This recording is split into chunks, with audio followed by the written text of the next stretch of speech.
the writer of The Wealth of Nations. I spent my career thinking about two questions: what makes societies moral and what makes them wealthy? We're not purely selfish, we're also not purely altruistic. We're something more complicated. Once you understand that, then you can ask, how does trade work? Commerce has to work across distances between strangers in situations where sympathy can't operate directly. So the question becomes, how do you get the benefits of cooperation, mass cooperation, without requiring everyone to be virtuous? You can't. You need a structure where people pursuing their own interest accidentally serve others. I want you to do a little bit of taking a look at the economy in 2026. We have the attention economy, which is basically that people have monetized attention. So what would be your advice? You've got a three-party exchange, and that's where the trouble starts. The viewer thinks they're the customer, they're consuming content, but they're not the customer, they're the product. The actual customer is the advertiser, who's buying access to the viewer's attention. I want you to speak from your perspective to the consumer. If you're the consumer, if you're a creator, what do you want to share? There is something, and it matters more now that I've heard what your world looks like. In Book 5 of Wealth of Nations, there's a section hardly anyone quotes. I wrote... Quick interjection.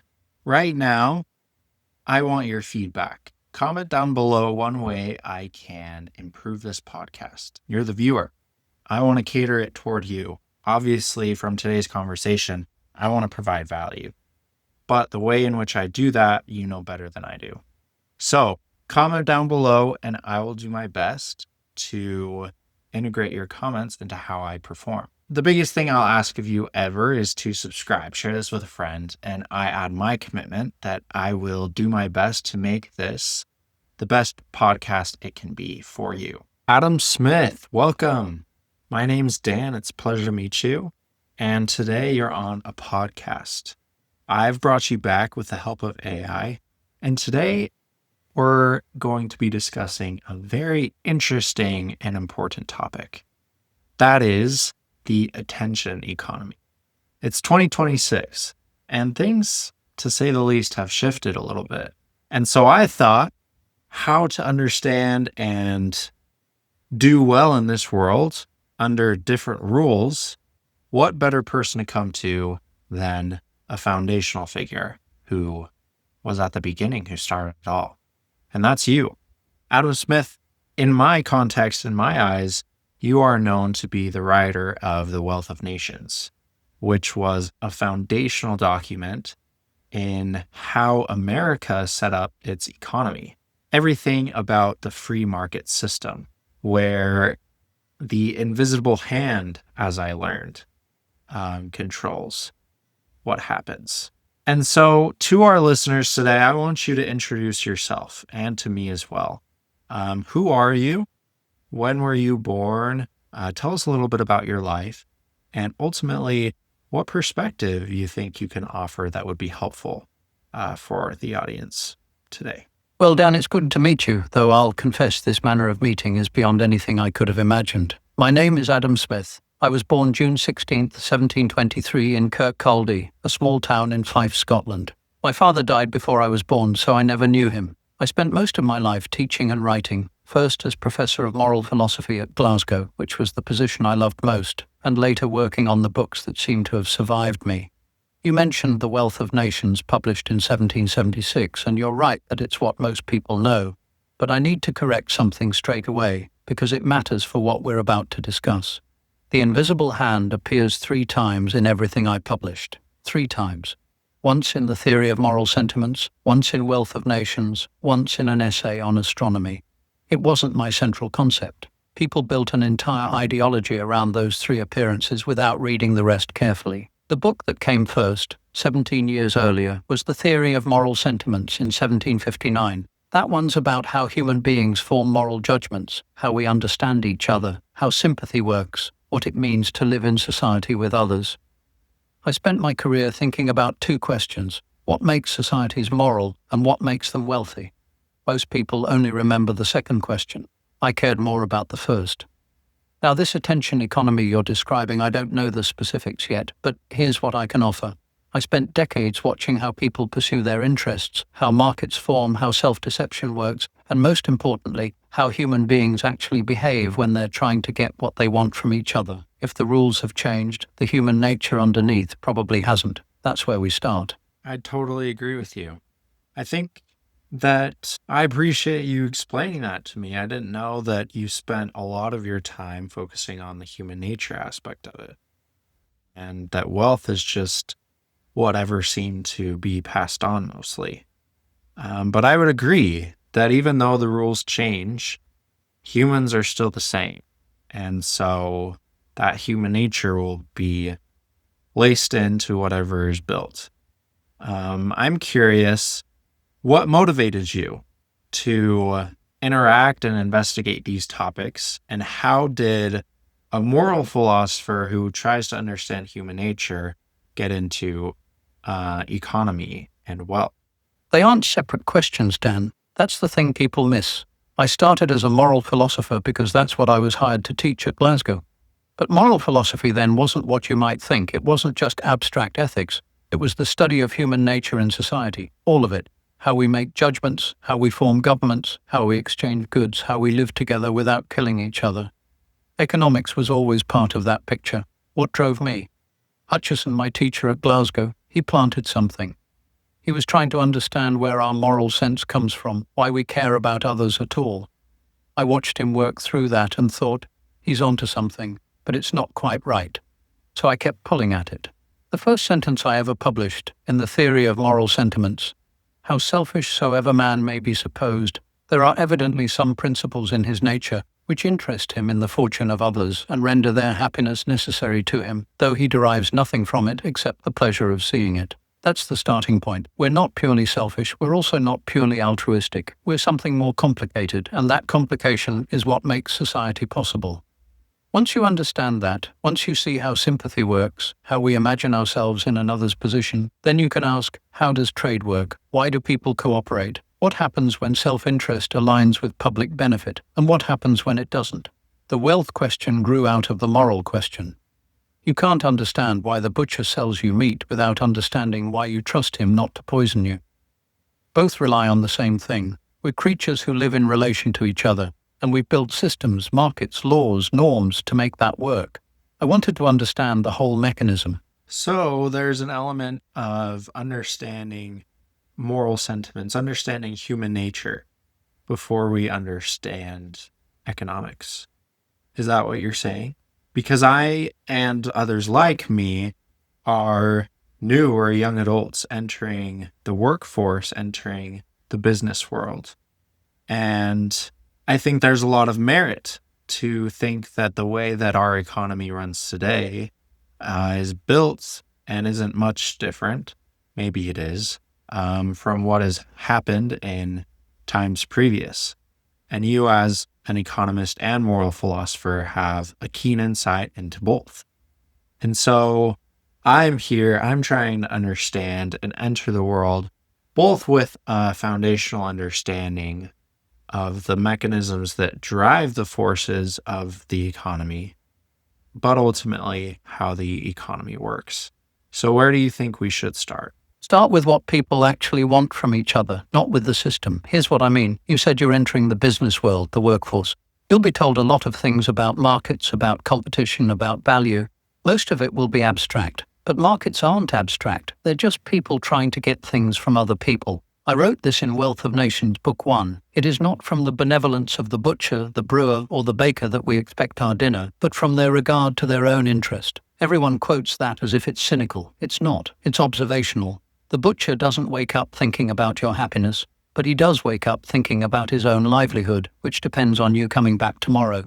So he has a reason to treat you well, to sell you good meat, to keep his word.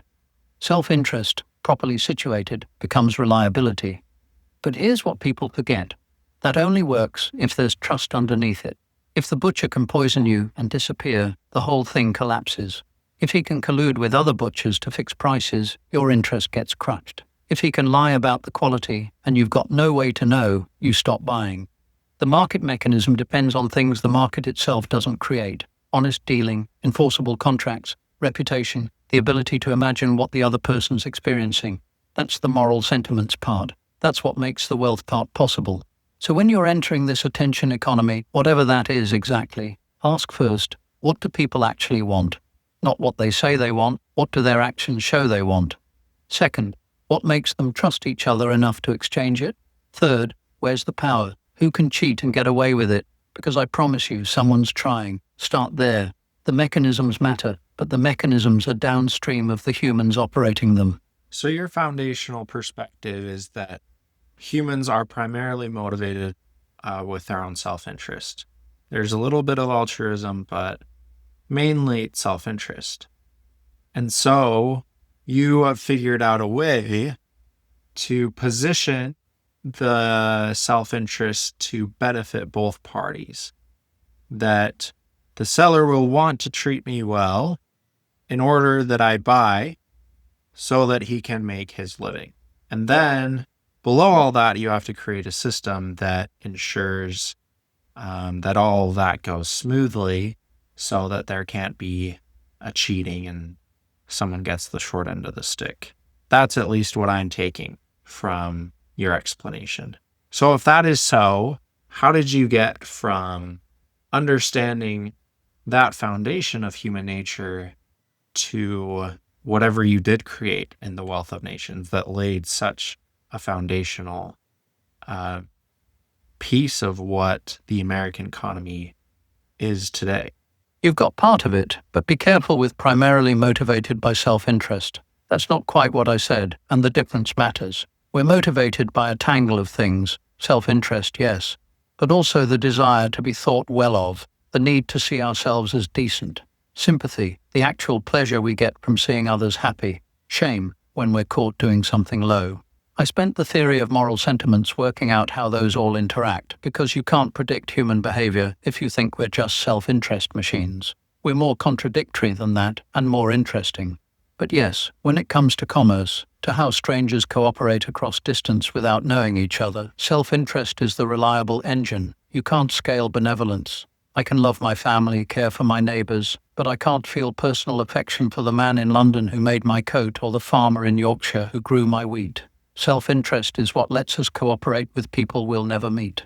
Now, how did I get from that to the Wealth of Nations? I spent 10 years after I left Glasgow just watching, reading, thinking. I travelled in France, met the physiocrats, saw how they were trying to understand economic systems.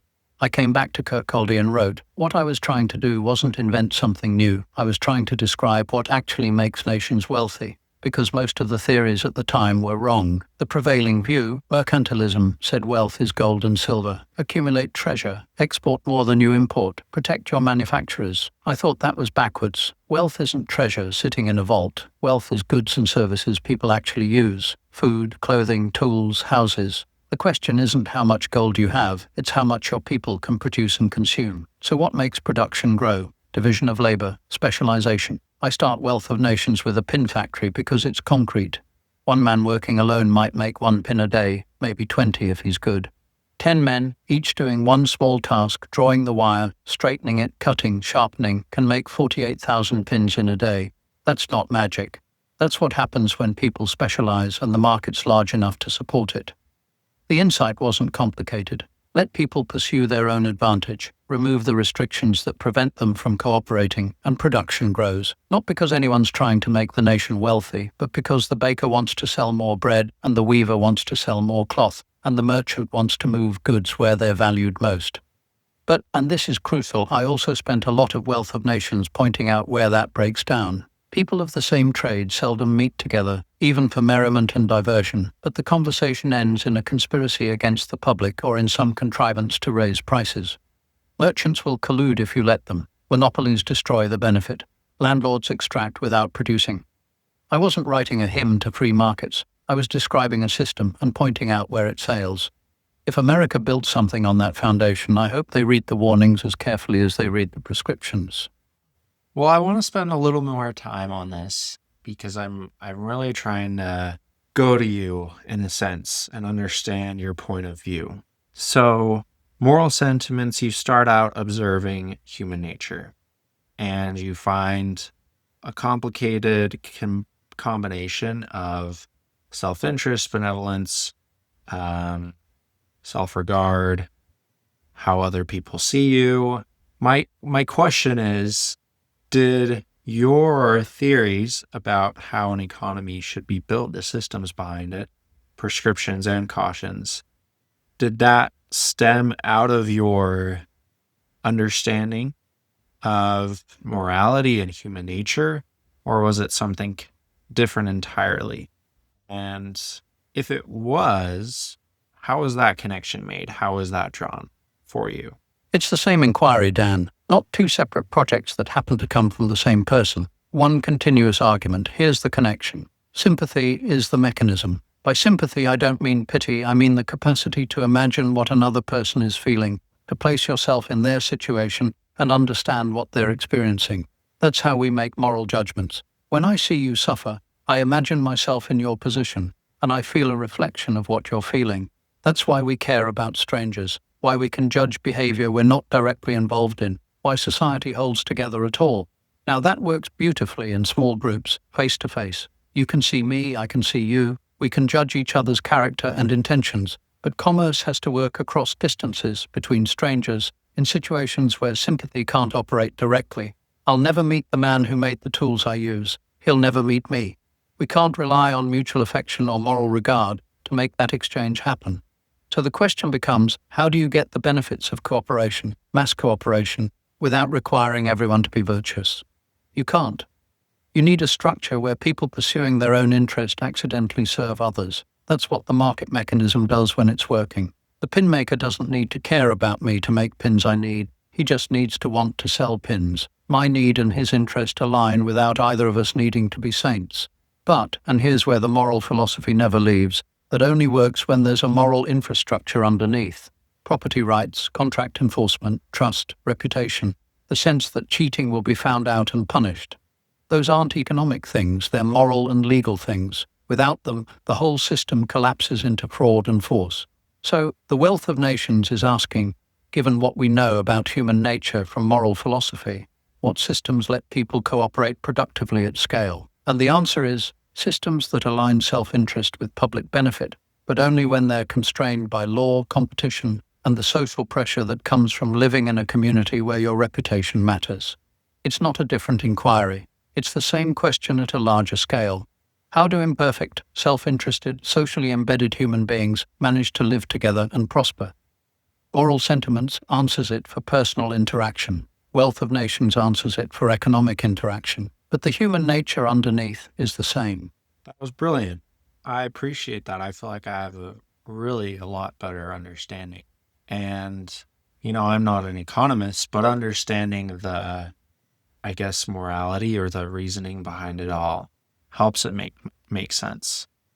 So my next question is, how did this compare to the current economic systems of the time? You talk about mercantilism.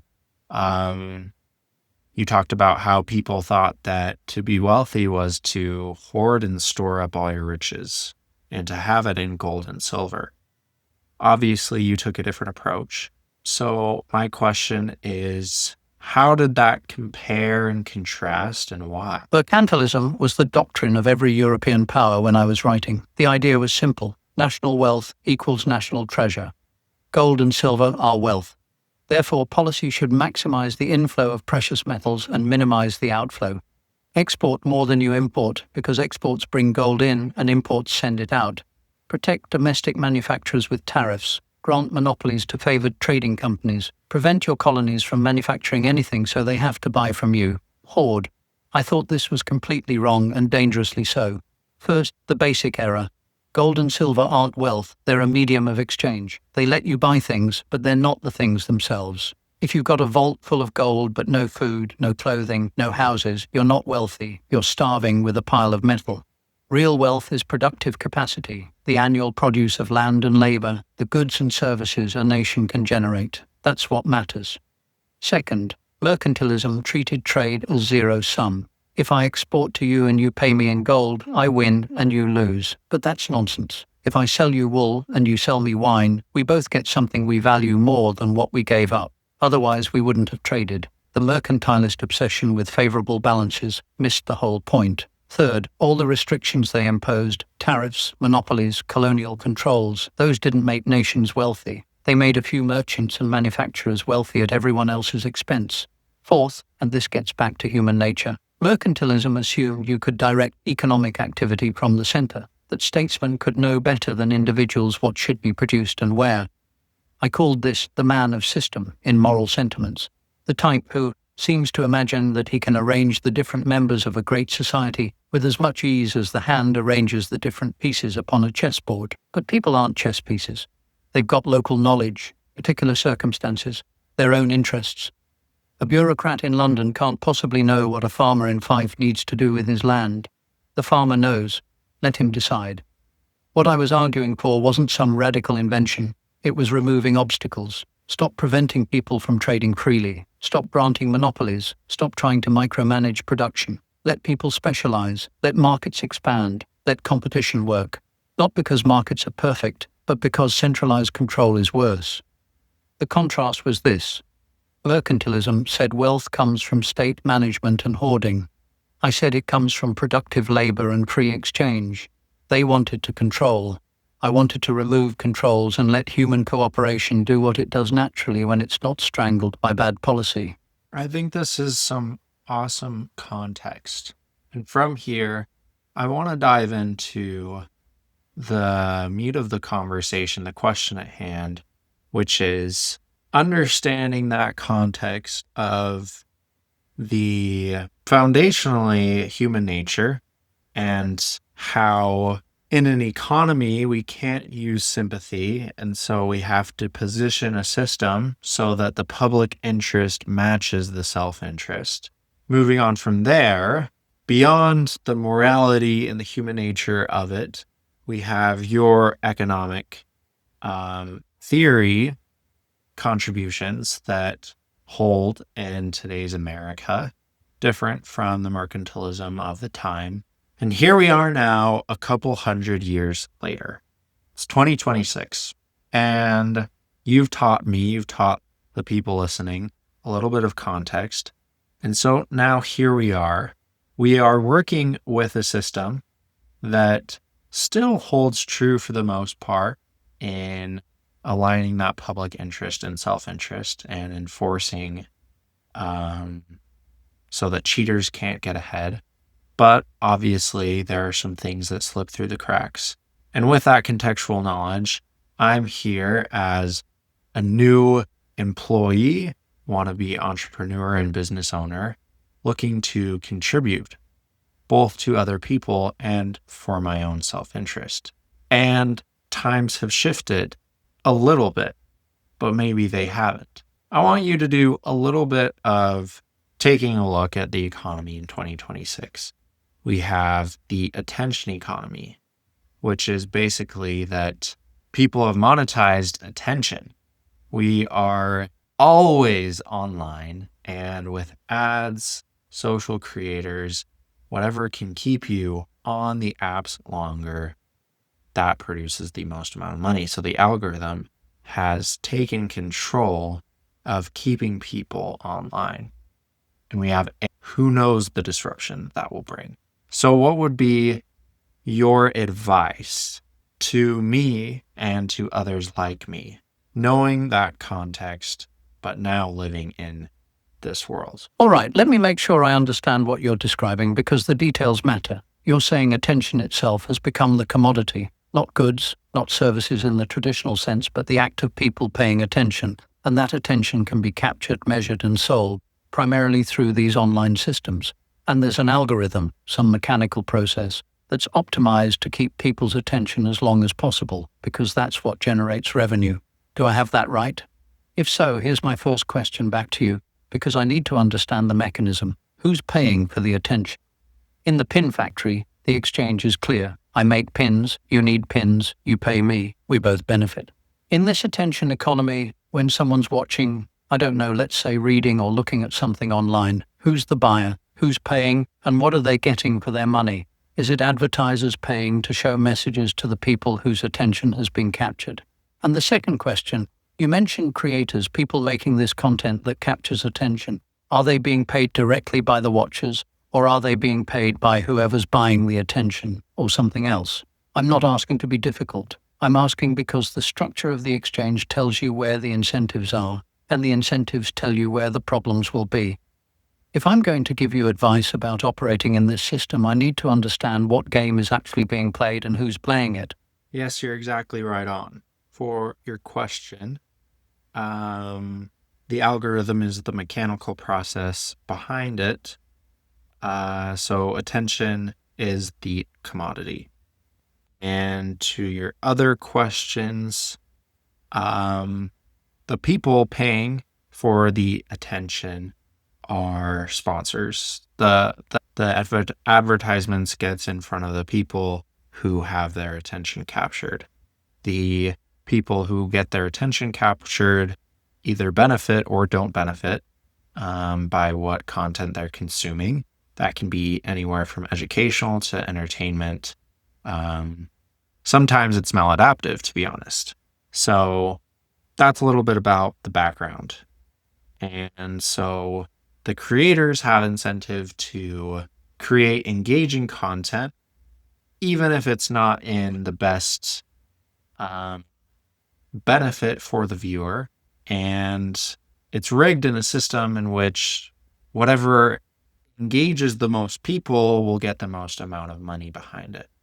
And so it's not technically the most moral, but it's just whoever watches it the most will win. And that's something that complicates it because the morality of that gets a little scary.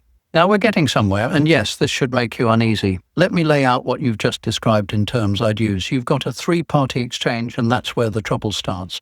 The viewer thinks they're the customer, they're consuming content, but they're not the customer, they're the product.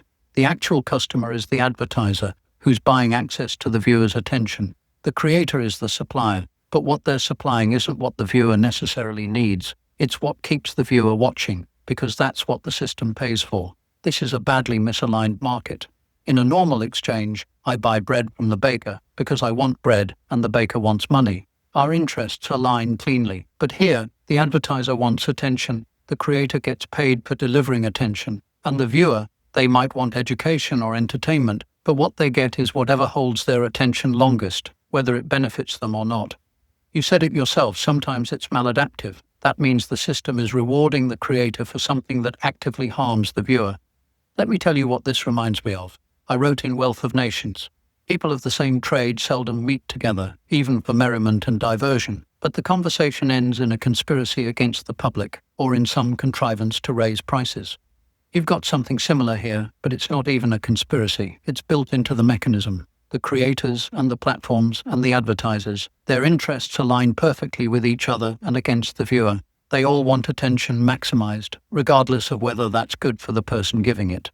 Now, here's the second problem. You mentioned an algorithm, a mechanical process optimizing for engagement.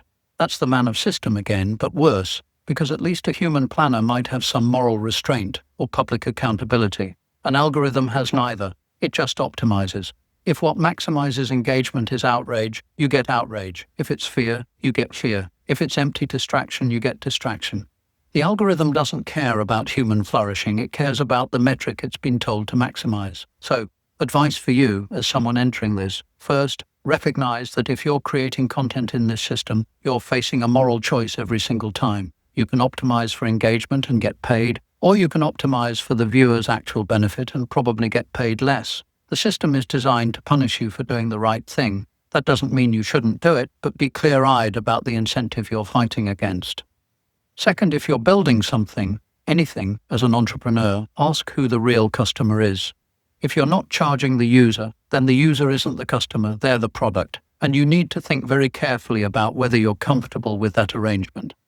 There are other models. You can charge directly. You can build tools people pay for because they work. You don't have to participate in the attention-selling game. Third, and this is crucial, don't fool yourself about what you're doing. That's the thing I spent a career watching. People rationalizing their self-interest as public virtue. I'm creating engaging content. Sounds better than I'm manipulating people's psychology to keep them watching so advertisers will pay me. But if the second description is more accurate, don't hide from it. Self-deception is more dangerous than honest self-interest, because at least with honest self-interest you know what you're dealing with. What would fix this system?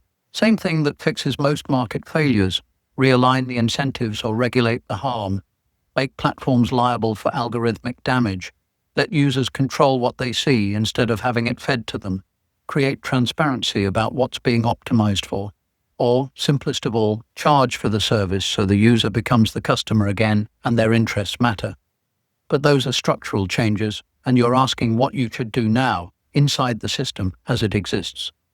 My answer: know what game you're in, choose consciously whether to play it, and if you do play it, don't let yourself believe you're doing something virtuous when you're just doing something profitable. The market won't punish you for honesty with yourself, but your conscience might, and it should. The consumer as product is crazy. I've never thought about that. But honestly, in that exchange, it makes sense. And it's tough because the consumer, they have a say in how things go, because if they stop watching, if they primarily watch the stuff that is beneficial to them, then the market would adapt to service that. But it's tough because the creators, they use their psychology against them. They use things like fear and outrage to spark interest, distractions, meaninglessness. There's literally whole hashtags of just hashtag Brainrot that gets views but is completely meaningless. And you raise an interesting point. Obviously, you have to be conscious about who you are in this system. If you are a creator in this system, you have to be able to face the moral sentiments of your actions. And so I want you to speak from your perspective to the consumer for a minute, because we are all consumers. We're chronically online. Everyone is. Between TikTok, Instagram, X, your feed can take away your life. And so from your perspective, how can a consumer optimize their own time online so that they are getting a benefit out of this exchange, understanding that the system is kind of rigged against them, that they're constantly being taken advantage of, and they're being studied to be exploited? You're right that consumers have power, theoretically. If everyone stopped watching garbage, creators would stop making it. But that's like saying if everyone stopped buying overpriced goods, monopolies would collapse. True in theory, useless in practice, because individuals acting alone can't coordinate that kind of resistance, and the system's designed to exploit exactly the weaknesses that make coordination hard. Here's what I'd tell the consumer, you included. First, recognize what's happening to you in the moment it's happening. You said the algorithm uses psychology against you: fear, outrage, distraction. But you've got one advantage: you can notice. When you pick up the device and suddenly an hour's gone and you can't remember what you watched, that's not you failing at self-control. That's a sophisticated system defeating your self-control. Name it. This thing is designed to capture me, and right now it's working. Second, and this comes straight from moral sentiments, ask yourself what the impartial spectator would think. That's the mechanism I described for moral judgment. Imagine someone you respect watching you, someone whose opinion you care about, and ask what they'd see. If they watched you scrolling for 3 hours through outrage and brain rot, what would they think of how you're spending your life? Not in a shaming way, in an honest way. You know the answer already. Use that knowledge. Third, treat your attention like money, because that's what it is to everyone else. You wouldn't walk into a shop and let the merchant take coins out of your pocket without giving you anything. But that's what's happening when you give attention to something that leaves you worse off than you started. Every minute you spend is a minute you're trading. What are you getting for it? If the answer is nothing, or I feel worse, stop trading. Fourth, change the default. The algorithm decides what you see based on what you've watched before and what keeps people like you watching. If you've been feeding it brain rot, it'll serve you brain rot. But you can starve that pattern. Actively choose what you watch. Search for something specific. Subscribe to creators who make you think or teach you something. Watch that instead of whatever the feed is pushing. The algorithm will adjust slowly, but it will. You're training it every time you click. Fifth, set constraints you can't easily break. I'm serious about this. If you can't trust yourself in the moment, don't rely on willpower. Delete the apps during work hours. Set a timer that locks you out after 30 minutes. Make it harder to access. You wouldn't keep a bottle of whiskey on your desk if you were trying not to drink. Don't keep infinite distraction in your pocket if you're trying to think. Sixth, and this is the one nobody wants to hear, consume less. Not zero, less. You don't need to be informed about every outrage, entertained every idle moment, caught up on every trend. Most of what you're consuming you'll forget within an hour, and it won't have mattered. What you're calling being chronically online, that's not a neutral state, it's a pathology. You know this already because you used the word chronically. You wouldn't brag about being chronically drunk. Here's the thing, Dan. You said the system's rigged against the consumer. It is. But the consumer isn't helpless. You've got one massive advantage. You can walk away. The platform can't force you to watch. The creator can't make you click. The advertiser can't compel you to buy. Your attention is yours until you give it away. The system is designed to make giving it away feel effortless, but it's still a choice, every single time. I wrote this in Moral Sentiments. What can be added to the happiness of the man who is in health, who is out of debt, and has a clear conscience? Not much, honestly. And I'd add now, who isn't spending 3 hours a day watching strangers perform for his attention? You've got better things to do. You know you do. The hard part is actually doing them. Wow, that was epic. If I could just replay that, I'm gonna have to go back and listen to that again because that was awesome. I've never thought of this, but it's an attention economy, and so the attention is the exchange. That's the money. And so taking that and flipping on its head in a little way of making, if you're the consumer and you understand that the consumer is the product, then not giving your attention away for free is pretty revolutionary. I appreciate that. And as you were talking, I had another question pop up. And this one is specific to the creators. And I've thought about it. If you're a creator who is entering this system that's optimized for attention, but you want to maintain the benefit to the consumer, I guess the benefit to the product, I don't even know. I guess what I'm saying is I've been here trying to provide good value to the consumer. And it's hard because you have to optimize it, make the path least frictionless, make the path frictionless for the consumer to want to observe your content. Because the substance is there. Things may have a lot of value, but if the presentation isn't very good, then they won't want it.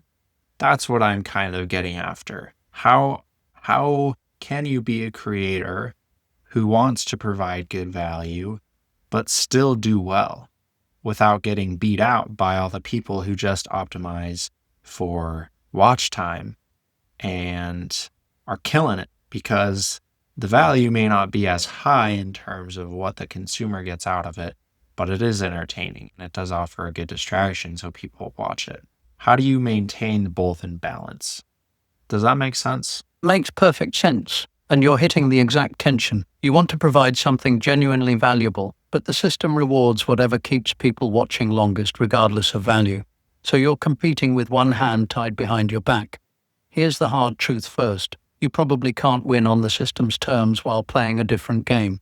If you're optimizing for the viewer's benefit and someone else is optimizing purely for engagement, they'll get more attention in the short run. The algorithm will favor them. That's just the math. You're not going to beat Brainrot at being Brainrot while also trying to teach something. But that doesn't mean you lose. It means you're playing for different stakes on a different timescale. The creators who optimize purely for watch time, they're building on sand. High numbers, no loyalty. The audience doesn't trust them, doesn't remember them, clicks whatever the algorithm serves up next. They're interchangeable. You've probably seen this yourself. You can watch 100 videos and not remember a single creator's name because none of it mattered. What you're trying to build is different. You want people who come back because they got something real from you. That's trust. That's reputation. And trust, once you've built it, is worth more than any amount of algorithmic favor because it's portable. If the platform changes, if the algorithm shifts, if people get tired of the garbage, you've still got an audience that values what you do. The brain rot creator has nothing. So, strategy.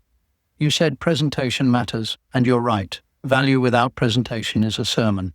Nobody watches sermons unless they're already committed. You need to make the path frictionless, as you put it, but not by sacrificing the substance, by making the substance accessible. Think about how I wrote. I didn't start Wealth of Nations with abstract theory. I started with a pin factory. Concrete, visual, something you can picture. Then I built the argument from there. That's presentation serving substance, not replacing it. You can do the same. Hook people with something immediate, a question they're actually curious about, a problem they recognize, then deliver the value. The first 10 seconds can be optimized for attention as long as the next 10 minutes are optimized for benefit. Second, be explicit about what you're doing. Tell people, this is going to take 5 minutes and you'll actually learn something. Not, you won't believe what happens next. There's an audience for that, maybe smaller, but much more valuable. They're selecting for substance, and when they find it, they stay. Third, don't try to compete in every category. If someone's killing it with outrage or meaningless distraction, let them have that. Find the space where substance actually has an edge. Tutorials, explanations, deep dives, things that are actually useful and can't be faked. The person who taught me how to fix something or understand something, I remember them. The person who made me angry for 90 seconds, I've already forgotten. Fourth, charge money when you can. I'm serious. If you're providing real value, ask people to pay for it. A subscription, a course, a product, something. The moment they pay, they become the customer instead of the product, and your incentives realign. You're now optimized for their benefit because that's what keeps them paying. And the audience that pays is an audience that values what you do. That's the relationship you want. Fifth, accept that you'll grow slower. That's the cost. But slower growth with a real foundation beats explosive growth that collapses the moment the algorithm changes or people move to the next platform. You're building a career, not chasing a viral moment. Now, the balance you're asking about, how do you make it engaging without compromising the value? Here's the test. After someone watches, are they better off? Do they know something? Can they do something? Do they see something more clearly? If yes, you've held the line. If they just spent time and got nothing, you've crossed it. You can make valuable content engaging. You can't make vapid content valuable just by dressing it up. The creators who succeed long-term are the ones who figure out how to do the first without slipping into the second. It's harder, it's slower, but it's the only thing that lasts. And here's the last thing, the thing I'd say to you personally. You already know what the right choice is. You wrote, the value may not be as high about the Brainrot content. You know it's not as high. You're asking me for permission to compromise or for a strategy that lets you have it both ways. I can't give you that. The system's designed to pressure you into chasing engagement over value. If you do, you'll make money faster and feel worse about it. If you don't, you'll make money slower and build something you're proud of. That's the trade. You have to decide which one you can live with. Brilliant again. I've never thought, as you spoke, I thought about creators that I've come into contact with and the people that I love. Diary of a CEO, Stephen Bartlett, he provides great value. I don't know, it's interesting. And then there's random entertainment creators. And generally speaking, as I thought about it, the entertainment creators aren't selling personal products in terms of courses or education. I don't know, it's just a completely different approach in the value. But I think you said plenty enough on that. There's plenty to think about. So I appreciate that. And I want to do one practice with you. And this can help me, and I think it can help other people as well. For those who are trying to create content, and gather attention, doesn't have to be content. For anyone who tries to gather attention on whatever they're creating, but still provide value. So the odds are stacked against you. You're pulling line. How can we optimize the delivery of the substance of value? How can we create that as frictionless? Give me some practical things, because this is what I personally have struggled the most with. The value comes easy. I could do that all day, but no one's going to watch. So how can you make it engaging? How can you go on that edge of making people easily motivated to come to you. They'll stick around for the value, but they're hooked still by the presentation. All right, practical tactics. Let me think through what actually works to make substance accessible without turning it into fluff. Start with the question, not the answer. People don't click to learn. They click because they're curious or confused or frustrated about something specific. So lead with that. Not, here's my theory about X, but why does X happen when it seems like it shouldn't? Or, everyone gets this wrong about X. You're creating a gap between what they know and what they want to know. That gap pulls them in. Then you fill it with the substance. Make the first 15 seconds prove you're not wasting their time. Not with hype, with clarity. In the next 4 minutes, I'm going to show you exactly how X works and why it matters to you. That's a promise. If you keep it, they'll trust you next time. If you don't, they won't come back. But that promise has to be specific, not vague. This will change your life means nothing. You'll understand why your budget keeps failing means something. Use concrete examples before abstract principles. I did this constantly. I could have started with division of labor increases productivity, but that's boring and forgettable. Instead, pin factory. 1 man makes 20 pins, 10 men make 48,000. Now you can see it, and the principle becomes obvious. Whatever you're teaching, find the pin factory version, the specific case that makes the general point undeniable. Build in steps. Don't dump it all at once. If you've got a complex idea, break it into pieces and explain each one before moving to the next. First, you need to understand X. Once you've got that, then Y makes sense. And Y is what lets you see why Z happens. Your scaffolding. Each piece supports the next. People can follow that. What they can't follow is 5 things thrown at them simultaneously. Cut everything that doesn't carry weight. This is the discipline part. Every sentence, every visual, every second, ask, is this moving toward the value or is it filler? If it's filler, remove it. People can feel when you're stretching. They can feel when you're respecting their time. The creator who gets to the point in 3 minutes beats the one who takes 10 to say the same thing. Give them something they can use immediately. Not eventually, not in theory, right now. A question to ask themselves, a thing to try, a way to look at something they'll encounter today. The more immediately applicable, the more it sticks. That's the test of whether you've actually delivered value, and they do something different after watching. Pattern interrupt at the right moments. When you're explaining something dense, break it up. Ask a rhetorical question. Pause.